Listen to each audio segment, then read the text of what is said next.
보겠습니다. 우리 말씀은 로마서 12장 1절 2절 말씀. 로마서 12장 1절 2절 신약성경 256쪽에 있습니다. 로마서 12장 1절 2절 우리 두 절이니까 우리 한 목소리로 우리 함께 봉독합니다. 로마서 12장 1절 2절 말씀 우리 함께 봉독합니다. 그러므로 형제들아 내가 하나님의 모든 자비하심으로 너희를 권하노니 너희 몸을 하나님이 기뻐하시는 거룩한 산제물로 드리라. 이는 너희가 드릴 영적 예배니라. 너희는 이 세대를 본받지 말고 오직 마음을 새롭게 함으로 변화를 받아 하나님의 선하시고 기뻐하시고 온전한 뜻이 무엇인지 분별하도록 하라. 아멘. 할렐루야. 오늘도 하나님의 은혜와 복주심이 우리 모든 성도님들과 가정에 풍성하기를 간절히 축원합니다. 자, 오늘 우리 옆 사람하고 이렇게 인사해 볼까요? 세상에서 승리하는 삶을 살겠습니다. 네, 오늘 우리 대림절 세 번째 주간을 보내고 있습니다. 대림절 하면 우리가 예수님의 탄생, 초림이라고 그러죠. 그리고 예수님의 재림, 다시 오실 예수님을 기다리는 그런 절기예요. 우리가 매년 대림절을 지키면서 중요한 질문을 해야 돼요. 나는 과연 예수님이 오실 때 어떻게 맞이할 것인가? 예수님이 오실 때 어떻게 맞이할 것인가? 이거를 항상 우리가 나 자신을 돌아봐야 됩니다. 여러분, 동방박사가 예루살렘을 찾았습니다. 헤롯 왕과 유대 종교 지도자들은 난리가 났어요. 메시아가 태어났다고? 구원자가 태어났다고? 정말이야 정말이야? 그들에게 가지고 있는 왕권과 그들이 가지고 있는 정치 권력 또 종교적인 그런 모든 영향력을 그들은 잃을 수 있다라고 하는 생각을 가졌기 때문에 예수님이 오시는 거를, 메시아가 오는 거를 수백 년 수천 년 동안 기다렸지만 그들은 진정으로 환영하는 분위기가 아니었어요. 그러나 우리가 성전에 시므온과 여선지자 안나는요 정말 메시아 구원자를 간절히 기다리고 있다가 성령의 도우심을 받아서 예수님이 난 지 8일 만에 할례 의식을 행하기 위해서 성전에 왔을 때 예수님을 영접하는, 그래서 누가복음에서 보면 이 여선지자 안나와 시므온이 하나님을 찬양하는 그러한 장면을 우리가 발견합니다. 우리가 예수님이 다시 오신다고 분명히 말씀하셨고 분명히 이루어져요. 그게 언제인지 모르지만 오늘 밤일 수도 있고 내일일 수도 있고 한 달 후일 수도 있고 10년 후일 수도 있고 우리는 모릅니다. 그런데 중요한 것은 뭐냐면 반드시 오시긴 하세요. 그러면 우리가 어떻게 준비하는 자세를 가지고 있어야 될까? 우리가 이 성탄절이 다가올 때마다 오히려 매년 반복되는 성탄절 이렇게 생각하는 경우가 많고 오히려 더 백화점이나 또 상업적으로 더 화려하게 성탄절을 보내고 있어요. 우리는 어떻게 해야 됩니까? 나는 과연 예수님이 오실 때 어떠한 자세로 맞이할 것인가? 늘 여러분들한테 이 절기 때마다 물으셔야 돼요.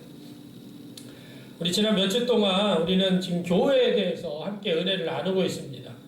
11월 26일 주일에는 흥왕하는 교회에 대해서 함께 은혜를 나눴죠. 흥왕하는 교회가 어떤 교회냐?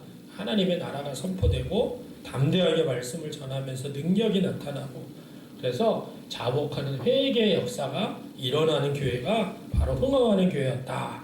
또 우리 12월 3일 날에는 생명력 있는 교회에 대해서 나눴습니다.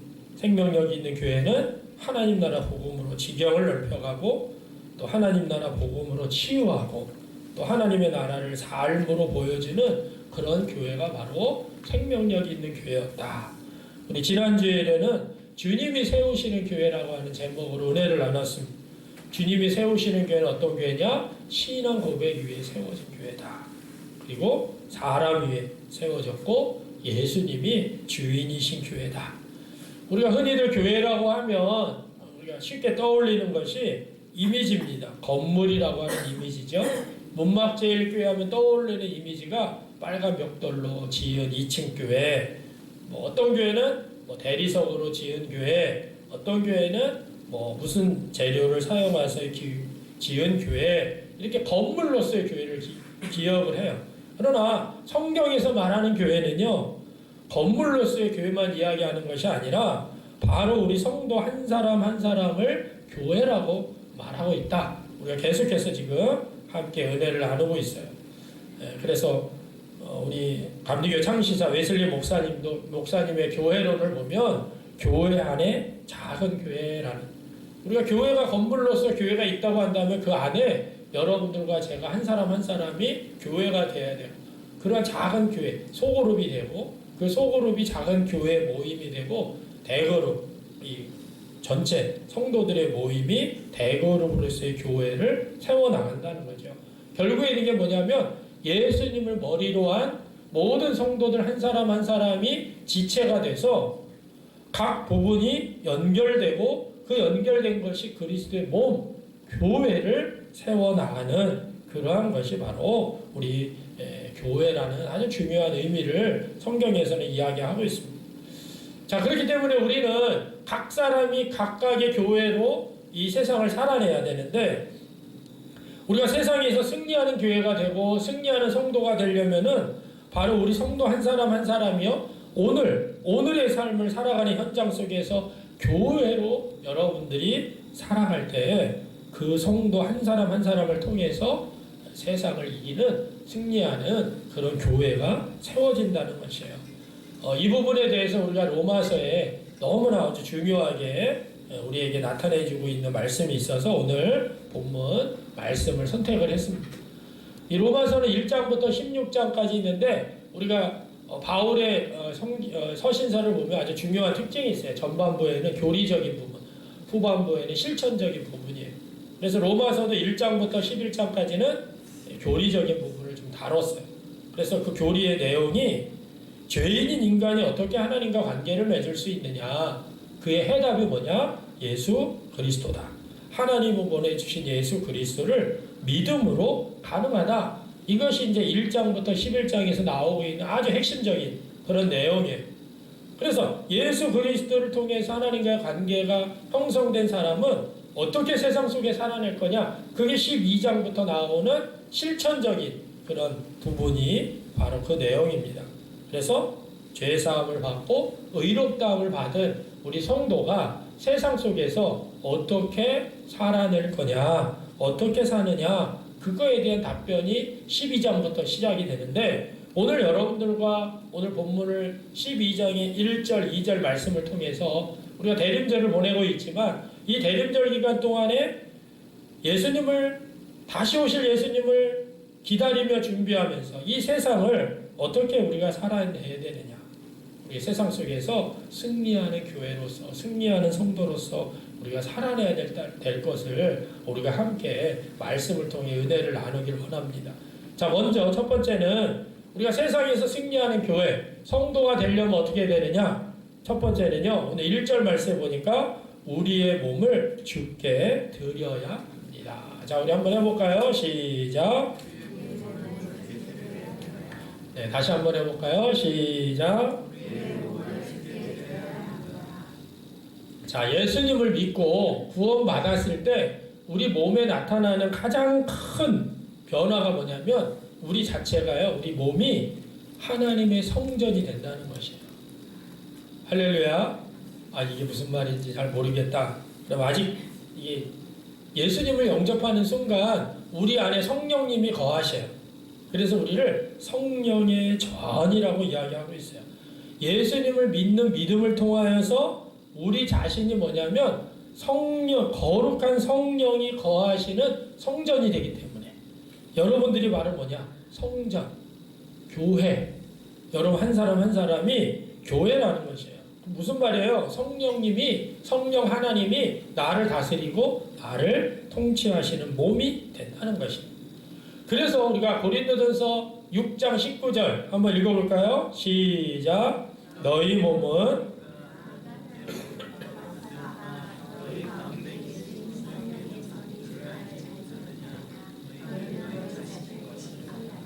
네. 너희 몸은 너희가 하나님께로 받았는데 너희가 너희 가운데 성령이 전해인 줄 너희가 알지 못하느냐. 예수 믿는 사람들에게 가장 큰 축복은요, 예수 믿는 순간 성령님 하나님이 내 안에 거하신다라는 거예요. 우리 자신은 내 것이 아니라 하나님의 것이라는 거예요. 그래서 바울은 로마서 6장 13절 우리 앞부분이에요. 우리의 몸을 불의의 무기로 죄에게 내어주는 사람이 되지 말고 오직 하나님께 우리의 몸을 드려서 의의 무기로 하나님 앞에 드려라. 이 말씀을 하고 있는 겁니다. 우리 몸을 불의의 무기로 내주는 게 아니라 하나님 앞에 쓰임 받도록. 이게 무슨 말입니까? 누가 나를 통치하고 다스리냐가 매우 중요해요. 우리 하나님의 나라의 핵심은 통치와 다스림이었고, 또 하나님의 나라는 현재성, 죽어서 가는 하나님의 나라가 아니라 지금 이미 하나님의 나라, 이 나라를 우리가 살아내는 거죠. 그러면 내가 예수님 믿고 구원받아서 하나님의 다스림과 하나님의 통침을 받는다고 한다면 내가 하나님의 성전으로서 내가 누구의 도구가 되어야 되느냐? 하나님의 도구가 되어야죠. 하나님의 의의 도구가 되어야죠. 불의의 무기는요, 사탄의 도구가 된다는 뜻을 가지고 있어요. 우리가 핵심적인 거 로마서에서 계속해서 이야기하고자 하는 건 믿음으로 의롭다함을 받은 교회로서의 성도는 결국에는 세상을 살아내면서 반드시 자신의 몸을 하나님이 기뻐하시는 거룩한 산제물로 드려야 된다는 것이죠.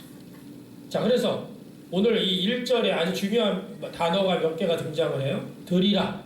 자, 이 드리라는 단어는 뭐냐면 본래는 구약시대 제사장이 하나님 앞에 제물을 드릴 때 사용된 그런 단어입니다. 그런데 여기서 뭐라 그랬어요? 거룩한 산제물로 그랬어요.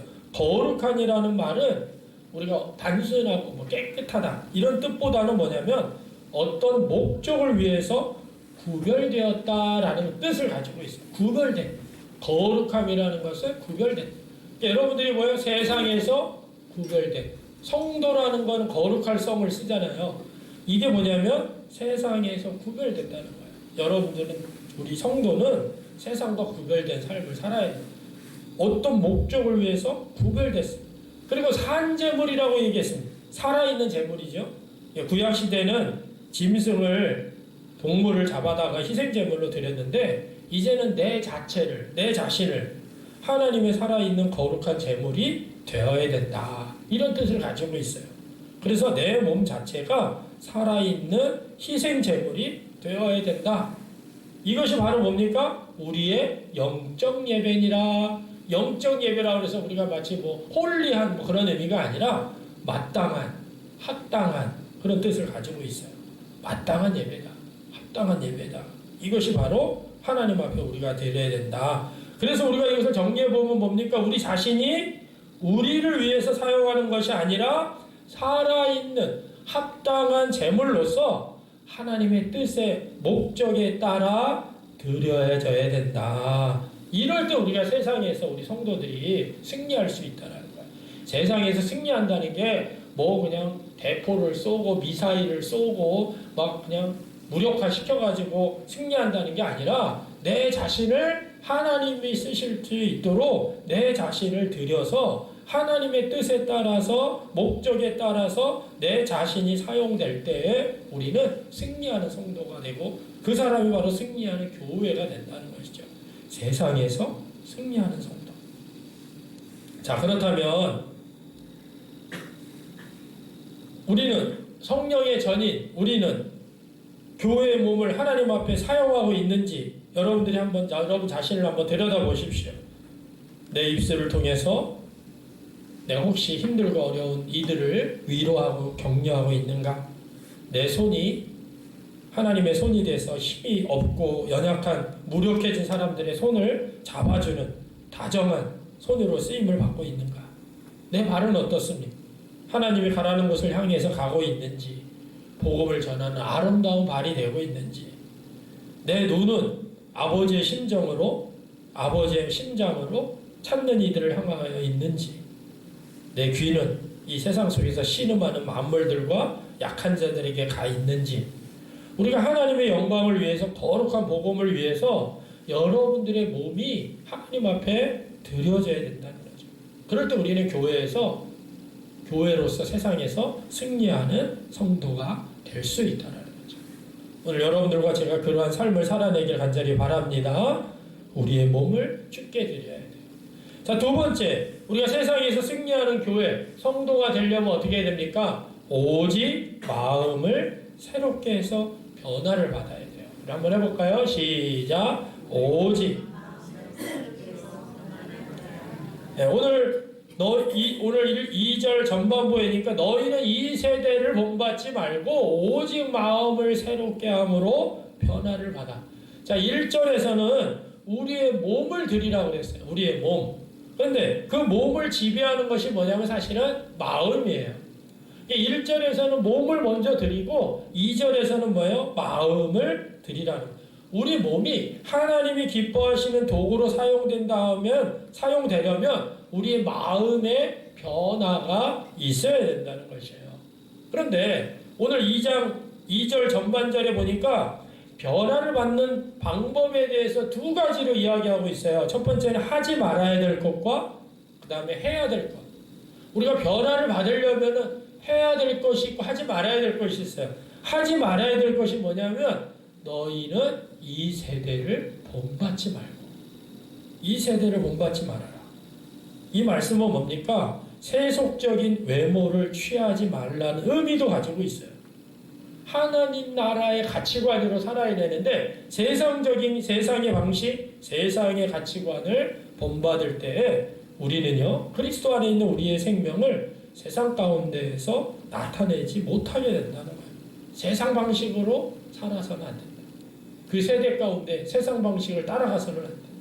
그리고 해야 될 것이 있어요. 우리가 해야 될 것은 뭡니까? 오직 마음을 새롭게 해서 그랬습니다. 새롭게 합니다. 우리의 마음을 새롭게 해야지만 변화가 일어난다는 거예요. 변화를 받는 방법은 마음을 새롭게 하는 거예요. 그럼 마음을 새롭게 하는 것은 뭘까요?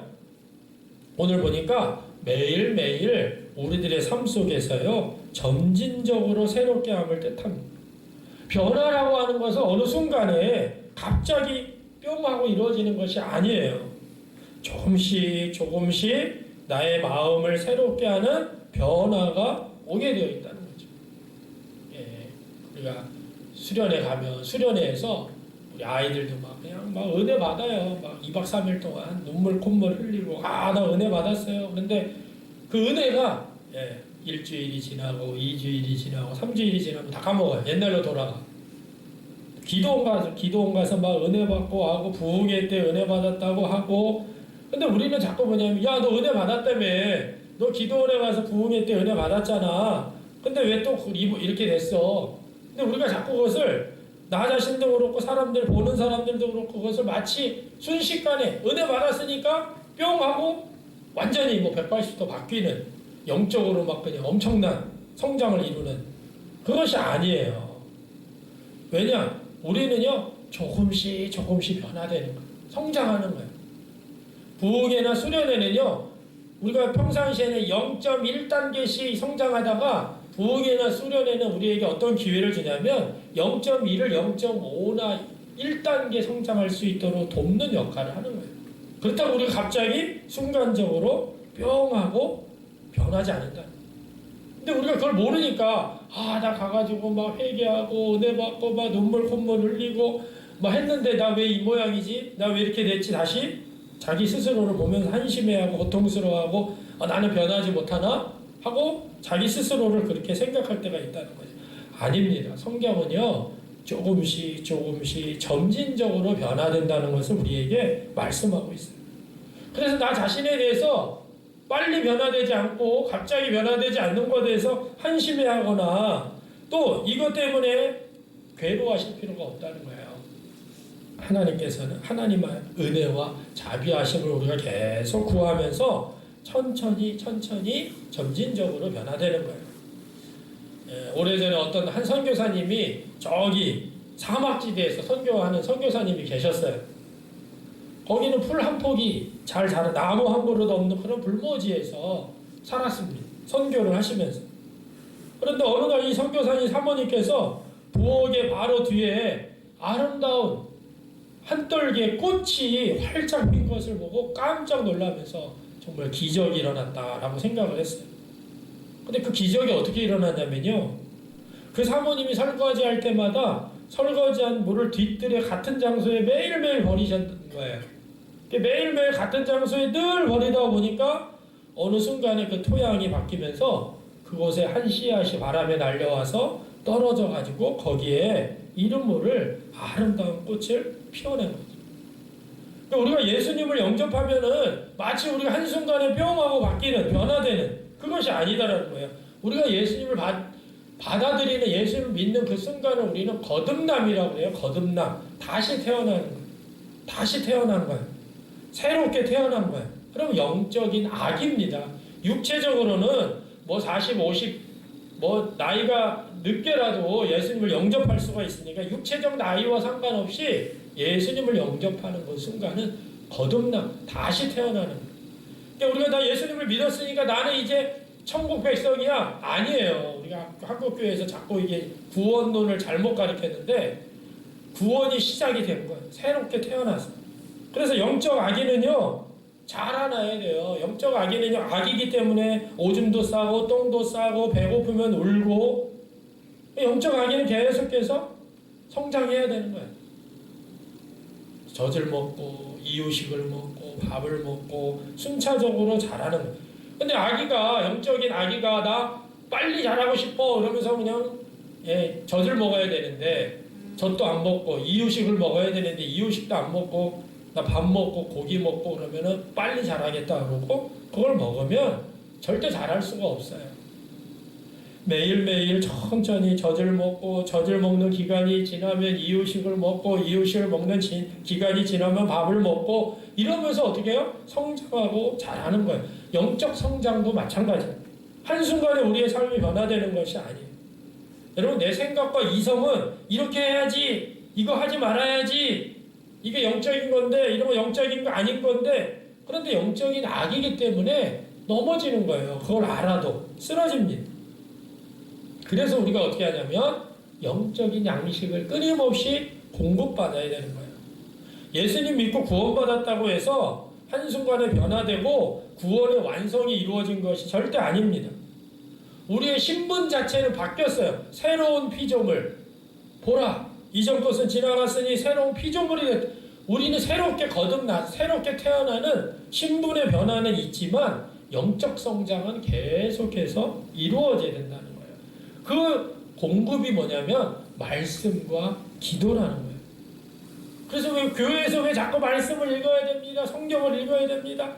예배 나와서 설교 말씀을 들어야 됩니다. 이게 뭐냐면 여러분들이 영적으로 성장할 수 있도록 계속해서 여러분들을 성장할 수 있게 하는 공급원이 말씀과 기도라는 거예요.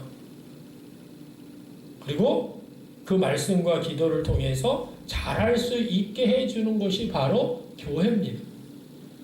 그 교회가 말씀과 기도를 통해서 여러분들이 더 가깝게 할 수 있도록.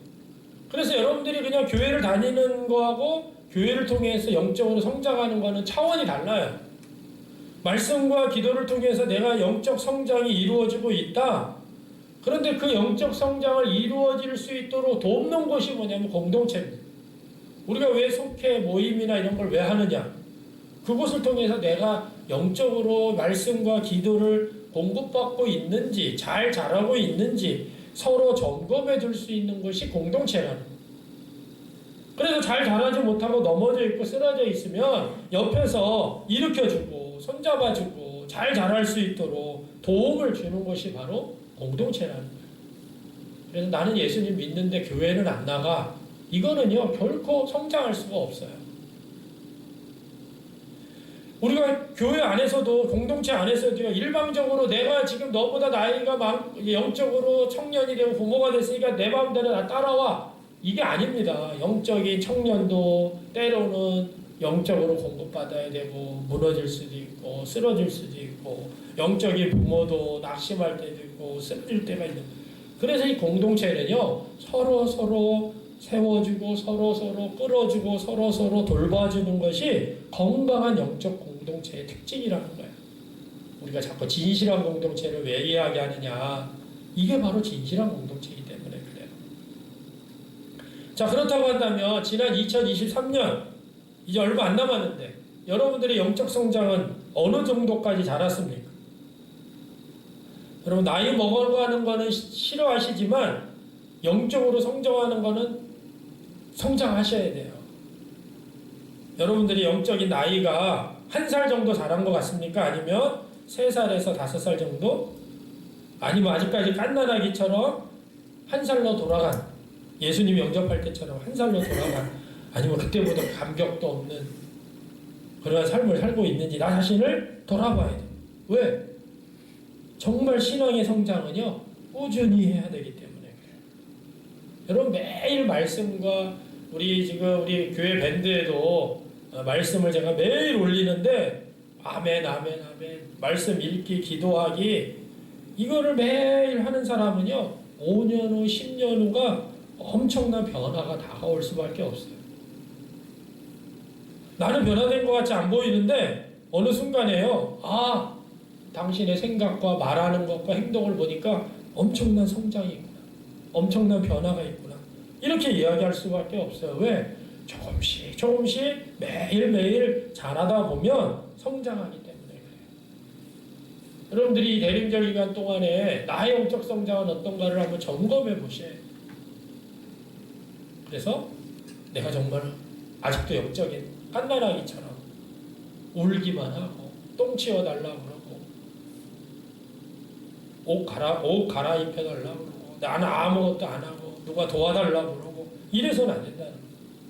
우리가 말씀과 기도로 공급받고 교회 안에서 공동체 안에서 서로가 서로를 세워가고 잘할 수 있도록 도와주는 것 이게 바로 세상에서 승리하는 아주 중요한 마음을 새롭게 변화를 받는 그러한 우리 성도의 모습인 줄 믿고 여러분들과 저의 모습이 그렇게 되길 간절히 바랍니다. 자, 마지막으로 세상에서 승리하는 교회 성도가 되려면 어떻게 되느냐? 하나님의 뜻이 무엇인지 분별해야 됩니다. 우리 한번 해볼까요? 시작. 네, 2절 하반절에 보니까 하나님의 선하시고 기뻐하시고 온전한 뜻이 무엇인지 분별하도록 하라. 단순하게 하나님의 뜻을 분별하라는 것이 아니라 이 말씀은 뭐냐면 나의 의지를 하나님의 의지로 바꿔야 된다는 뜻이에요. 나의 뜻을 하나님의 뜻으로 바꿔야 되는 것입니다. 여러분 왜 성도들이 세상에서 실패할까? 왜 성도들이 세상에 나가면 실패할까요? 나의 의지가 하나님의 의지로 바뀌지 않았기 때문에 그래요. 나의 의가 드러나고 나의 뜻이 드러나다 보니까 나는요 실패하고 넘어질 수밖에 없다라는 거예요. 하나님의 뜻이 드러나고 하나님의 의지가 드러나는 곳에는요 승리가 있어요. 왜? 하나님의 뜻만이 선하시고 완전하시기 때문에 그래요. 그래서 우리 삶의 출발점이 하나님의 뜻을 분별하고 사모하고 즐거워하는 곳이 되어야 된다는 거죠. 우리 지난 수요일 날 정준태 우리 감리사님 오셔서 한 가지만 생각하라고 그랬죠. 한 가지가 뭐였어요? 하나님의 뜻을 구하는 신앙이었어요. 이게 하나님의 뜻인가? 그래서 내 의지와 내 마음이 어디에 초점이 맞춰져야 되느냐? 하나님의 뜻. 이게 하나님의 뜻인가? 여러분 내 마음이 새로워져야 되는데 이 마음을 새롭게 하는 지배하는 열쇠가 뭐냐면 의지입니다. 의지. 마음이 바뀌려면요 의지의 변화가 이루어져야 된다는 것이요. 이거는요 쉬운 게 아니에요. 결코 쉽지 않습니다. 그래서 사도 바울조차도 로마서 7장 19절에 보니까 내가 원하는 바 선은 하지 아니하고 도리어 원하지 않는 바 악은 행하는도다 라고 고백하고 있어요. 이거를 우리가 이겨낼 수 있는 방법은 뭘까? 사실은 전능하신 하나님의 은혜밖에 없습니다. 그 하나님의 은혜에 우리를 의지하는 거예요. 의탁하는 거예요. 그러면 우리가 어떻게 하나님의 뜻대로 살 수 있을까요? 오늘 본문에 보면 우리가 하나님의 뜻대로 살라고 했는데 어떻게 살 수 있을까? 먼저 중요한 거예요. 이것도 내 뜻대로 사는 것을 포기해야 돼요. 우리가 자신에게 부정적인 영향, 죄와 악을 향해서 달려가는 그 삶의 자선을 끊어버리기 위해서는 자기 희생과 자기 결단이 반드시 필요합니다. 예수님이 겟세마네 동산에서 마지막 기도를 하셨죠. 십자가에 달리기 전날 밤에 땀방울이 핏방울이 되는 기도를 하셨어요. 그 우리를 구원하기 위해서 하신 거죠. 그런데 그 대표적인 기도가 무엇이었습니까? 예수님의 기도가 나의 뜻대로 하지 마시고 아버지의 뜻대로 하옵소서. 그리고 적극적으로 아버지의 뜻에 순종했다는 것이죠. 그 순종함이 마치 십자가의 죽음으로 패배한 것처럼 보이고 망한 것처럼 보였지만 3일 만에 부활하심으로 말미암아 승리하는 그러한 놀라운 역사가 일어났습니다. 오늘 여러분들과 저도 마찬가지. 세상에서 승리하는 성도가 되려면 어떻게 될까? 내가 교회로서 세상에서 승리할 수 있는 방법은 뭘까? 아주 중요한 우리의 몸을 주께 드리고 마음을 새롭게 하고 변화를 받아서 매일매일의 삶 속에서 하나님의 뜻에 순종하며 나아간다고 한다면 우리는 승리할 수 있다는 것이죠.